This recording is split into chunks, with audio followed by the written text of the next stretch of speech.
નમસ્કાર. મોટા નેતાની ભયંકર ખબર. ગુજરાત કોંગ્રેસના નેતાઓએ દર વખતની જેમ આ વખતે પણ હાઈકમાન્ડને અંધારામાં રાખીને ભાજપ સાથે પોતાનું સેટિંગ કરી લીધું. ગુજરાત કોંગ્રેસના પહેલી હરોળમાં કેટલાક નેતાઓ આ અમે નથી કહી રહ્યા પણ આ કહી રહ્યો છું. ગુજરાત કોંગ્રેસનો એક કાર્યકર.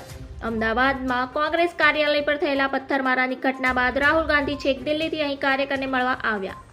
ગુજરાતમાં કોંગ્રેસ ક્યારેય નથી જીતતું કારણ કે અહીં જીતવા માટે નહીં, સેટિંગ કરવા માટે અને પોતાનો કિલ્લો સંભાળીને બેસી રહેવા માટે વધારે રૂપિયા મળે છે. આવું પણ અમે નહીં કહી રહ્યા કે આ વાત ખુદ કોંગ્રેસના પાયાના કાર્યકરો જ કરે છે.